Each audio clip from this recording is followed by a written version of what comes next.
Hello children, today I am going to teach you lesson 10, that is Our Little River. Our Little River. Our Little River. The poem Our Little River is well-known poem by Rabindranath Tagore. Originally, the poem is known as Nadi, that appeared in 1896 in book form. Later on it was included in show. The poem is translated by Sukhendu Rai and Shanta Chaudhary. The poem is the vivid description of natural surroundings and the village scene, the day life of the village situated by the river side. Our little river twists and turns. Our little river twists and turns. It's just knee deep when summer burns. How easy is it then to cross? Cattle and carts just for a course. The bank slopes gently, though they are high, and in the summer always dry. And in the summer always dry. हमारी छोटी सी नदी कभी मुड़ती है, कभी घूमती है। नदी कभी सीधे सीधे नहीं जाती है। गर्मी के दिनों में पानी घुटनों तक, जस्ट नी डीप, घुटनों तक ही रह जाती है।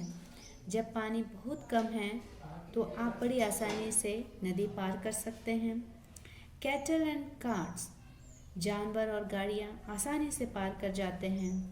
नदी के स्लोप भी जेंटली होते हैं, हालांकि वह हाई होते हैं, फिर भी कोई प्रॉब्लम नहीं होते हैं, क्योंकि नदी में ना के बराबर ही पानी होता है।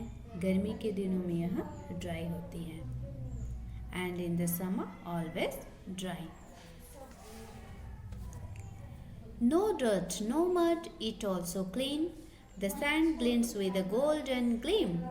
And to one side there stands a bed of cash with white flowers overspread. Flocks of manas gather there and with their chatter fill the air. While deep at night the jackals prowl, piercing the silence with their howl. Glints. Glints means sparkling. Glints means sparkling. Gleam. Gleam means beam of light. Prowl. Prowl means creep around, lying in, waiting.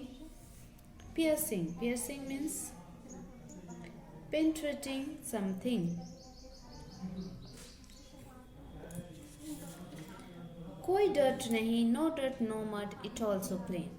कोई dirt नहीं, कोई mud नहीं, कीचड़ नहीं, साफ, clean. The sand glints with a golden gleam, and to one side there stands a bed of cash with white flowers overspread.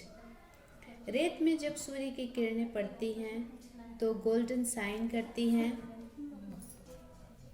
चमकती हैं, और एक किनारे काश के फूल वाइट फ्लावर लगे होते हैं।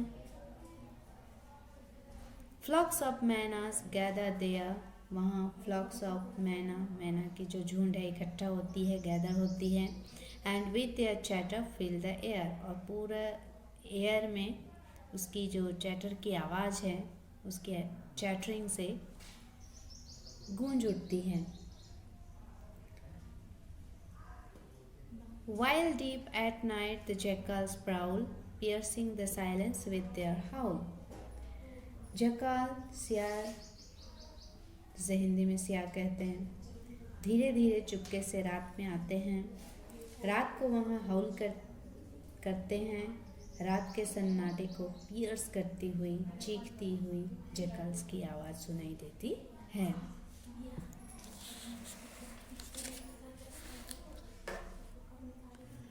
Groups of palm and mango trees upon the other bank one sees, nestling beneath their leafy shade, the village houses stand arrayed. Along the bank the children play, splash each other, duck and spray, or sometimes, having had their bath, catch a small fish in bits of cloth. The village women by that spot scrub with sand their pans and pots. They wash their clothes and have their bath. Back they take the homeward path. Then back they take the homeward path. Here, groups. Groups means trees in collective form.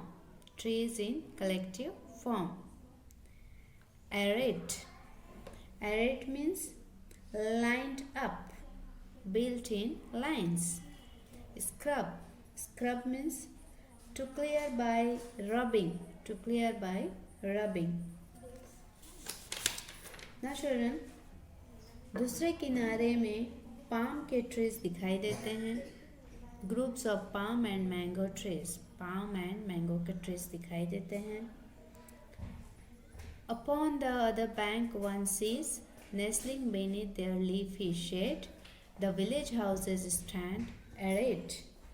और पेड़ों की पत्तियों के छांव के नीचे गांव वाले अपना घर बनाते हैं, हाउसेस बनाते हैं, जिससे कि उनका घर हाउस ठंडा रहे.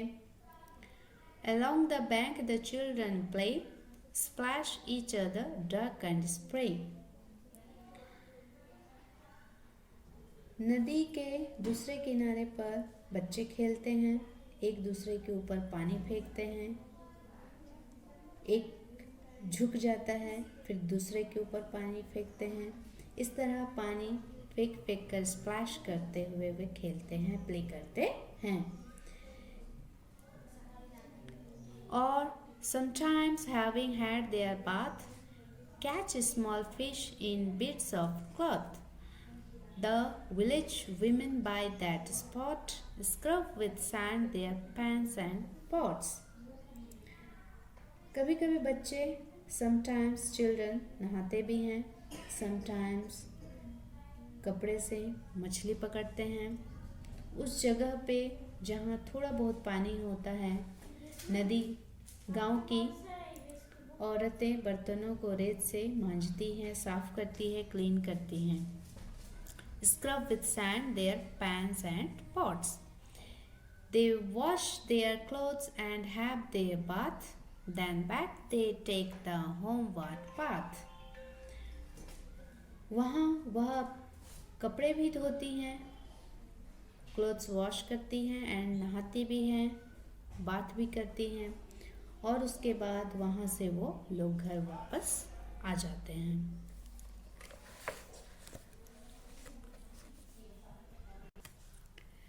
And then often the rains begin, the river fills up to the brim. It rushes then upon its course, in muddy whirls and deafening roars. Upon the banks among the woods, a call rings out in joyful mood, and all the village wakes again to mark the festival of the rain. Here, up to the brim means completely full. Up to the brim means completely full. Course means path, way. And then often the rains begin, the river fills up to the brim. उसके बाद बारिश शुरू हो जाती है, पूरा नदी अपने मुहाने तक मीन्स पूरे ऊपर तक ब्रीम हो जाती है, लबालब भर जाती है. It rushes then upon its course in muddy whirls and deafening roars. नदी अपने रास्ते में चलती नहीं, तब दौड़ती है तेजी से, पूरा मिट्टी, कीचड़, धूल, पानी के साथ तेजी से बहती है. और उसकी आवाज़ इतनी तेज होती है, जब खूब पानी गिरता है तो आपको लगेगा कि जैसे आप बहरे हो जाएंगे. डेफनिंग रोर्स, दहाड़ती है, जैसे लगेगा पूरी तेज के साथ, पूरी फ्लो के साथ नदी बहती है. Upon the banks among the woods a call rings out in joyful mood. तो उससे जो साउंड होता है, साउंड ऐसा लगता है कि हम आपस में बात कर रहे हैं, तो हमें सुनाई भी ना दे, क्योंकि नदी की पानी की आवाज़ काफ़ी तेज होती है। और नदियों के किनारे जंगल के पास एक आवाज़ खुशी की लहर दौड़ जाती है, सबका मन खुश हो जाता है। सारा का सारा गांव, विलेज जागृत हो गया, सारा का सारा गांव खुश हो गया। And all the village wakes again to mark the festival of the rain, क्योंकि सब अब वर्षा का फेस्टिवल मनाने वाले हैं। मानसून आ गया, पानी गिरने लग गया, क्योंकि बारिश जीवन लेकर आता है।